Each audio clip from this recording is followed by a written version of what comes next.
আসসালামু আলাইকুম রহমতুল্লাহ বরকাত। কী অবস্থা ভাই ব্রাদার্স? আজকে 29শে মে 2026।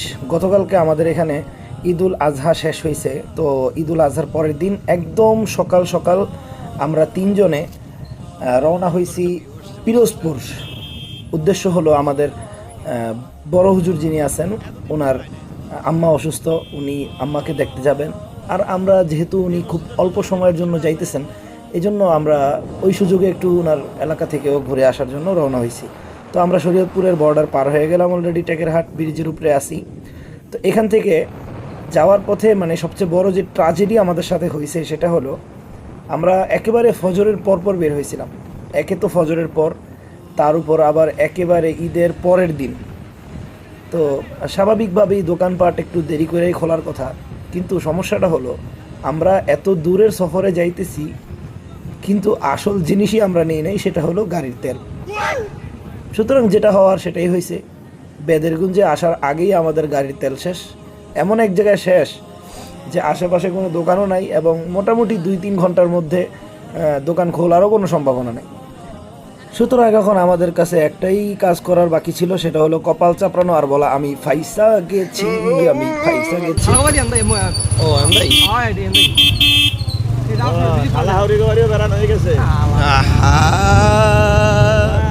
জয় বাংলা।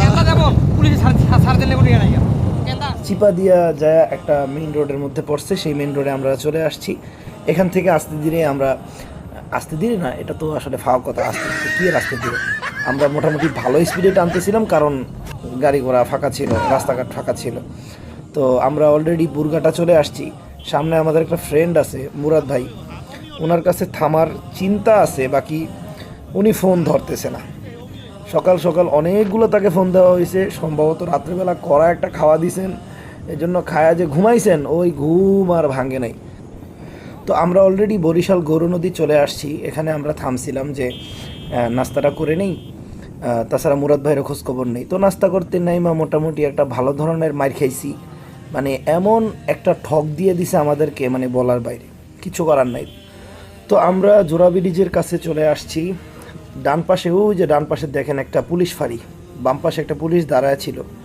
ফিরতি পথে এইখানে আমরা ধরা খাইছিলাম, এবং কপাল ভালো, 2জন পুলিশ ছিল, দুজন ভালো ছিল, যেই কারণে আমাদের বিশাল অঙ্কের একটা মামলা হওয়ার পরেও তারা আমাদেরকে ফ্রি ছেড়ে দিছে। আল্লাহ তালা তাদেরকে জাযায়ে খায়ের দান করুক।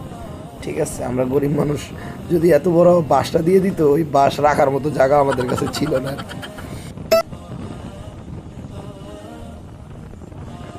তো আমরা অলরেডি বরিশাল সদরের খুব কাছাকাছি চলে আসছি। এটা হলো বরিশাল ক্যাডেট কলেজ। এখান থেকে একটু সামনে যাওয়ার পরেই বৃষ্টি আমাদেরকে পাওয়া গেছে। সুতরাং এখানে আমরা দাঁড়াইছিলাম, দাঁড়ায় বেশ কিছুক্ষণ অপেক্ষা করছি। কী করার, কিছু করার নেই আসলে, বৃষ্টি এমন একটা পরিস্থিতিতে নামছে।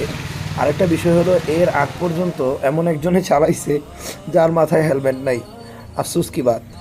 তো এখান থেকে আমি আবার হেলমেট টেলমেট পরে রেডি হয়ে চালান শুরু করছি। বরিশাল সদর আমরা পার হইলাম, পার হইয়া হাতের ডাইন দিকে আমরা ঢুকছি। এটা হলো ঝালকাঠি পিরোজপুরের রোড আর কি। তো এখান থেকে বেশ কিছু দূর যাওয়ার পরে হাতের ডাইনে আবারও ঝালকাঠি, এই যে ঝালকাঠি চত্বর দিয়ে আমরা আবারও হাতের ডাইনে ঢুকলাম।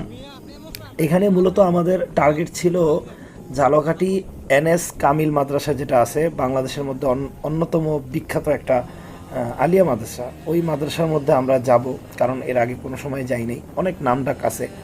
তো আমরা অলরেডি একদম মাদ্রাসার কাছাকাছি চলে আসছি। ব্রিজটা পার হয়ে তারপরে হাতের ডাইনে গেলেই মাদ্রাসা।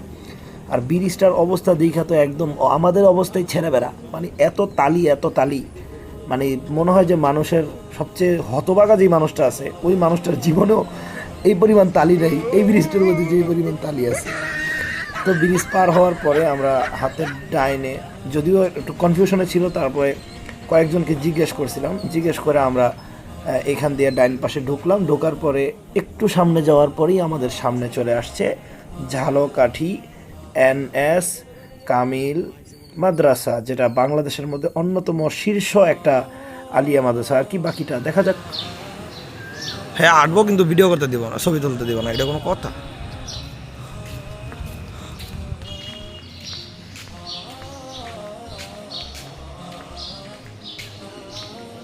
ওআইএস আর ইআইএস এর মধ্যে পার্থক্য হলো ইআইএস হালকা কাঁপে, ওআইএস একদম কাঁপে না। আমার দুটোই আছে, ওয়াইস দুটোই আছে। দুইটা দেখি কাজ।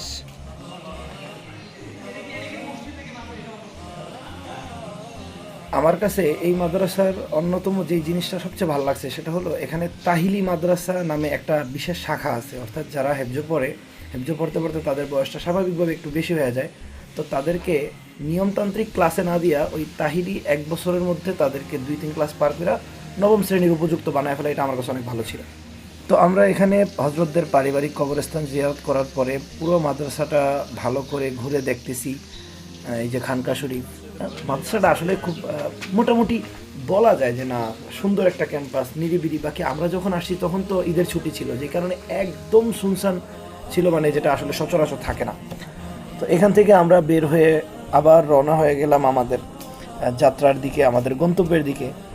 পথিমধ্যে এই ব্রিজটা পড়ছিল, আসলে ব্রিজটা অনেক সুন্দর, বিশেষ করে এই দুই পাশের রেলিংয়ের কারণে উপরে একদম মানে রৌদ্রোজ্জ্বল আলো। তো আমরা এখান থেকে ঢুকে গেছি হলো কাউখালী রোডে, ছত্রকান্দা দিয়ে ছোট্ট একটা রাস্তা দিয়ে ডান দিকে কাউখালী রোডে ঢুকছি। আমরা এখন আছি কাউখালী বাজার। বলেন তো কি বললাম? কাউখালী বাজার। যারা আপনারা এখানে আসতে চান তারা আপনারা আমাদের এই ভিডিও দেখে আসতে পারেন, বুঝছেন?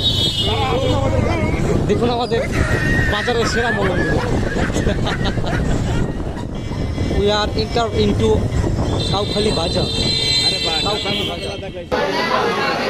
দেখো তো বাজারে ঢুকতে না ঢুকতেই মনু এইয়া কত বইলে মোদেরকে বরিশিল্লা বাসায় একটা স্বাগতম জানাইয়া ফেলিছে। তবে এই মাছটা, এই যে মাগুর মাছটা না, আসলে বাস্তবে অনেক বড় ছিল, যদিও ক্যামেরায় অনেকটা ছোট দেখাইতেছে, কিন্তু বাস্তবে আসলে অনেক বড় ছিল। বিশেষ করে এখানে ঢোকার পরে, এটা হলো কাউখালী বাজার, মাছ বাজারে ঢোকার পরে আমি স্পেশাল কিছু মাছ দেখছি যে মাছগুলো সচরাচর আমাদের এলাকায় আসে না। যেমন এই যে সামনে একটা, মানে ওটাও বলতেছে রূপচাঁদা মাছ, যদিও রূপচাঁদার মানে আমাদের এলাকায় সচরাচর যে রূপচাঁদাগুলো আসে ওগুলো একটু ভিন্ন টাইপের হয়। এটা কি মাছ দাদা? আমাদের এখানে একজন বলছিল যে তাদের এইখানে কোনো মহিলারা বাজার করতে বের হয় না, এই জন্য আবার আমি এই ভিডিওটা করে রাখছি। তো আজকের ভিডিওতে এ পর্যন্তই। এখান থেকে আমরা আবার ফেরি পার হয়ে ওপারে চলে যাব, সেটা দ্বিতীয় পর্বে ইনশাআল্লাহ আসবে।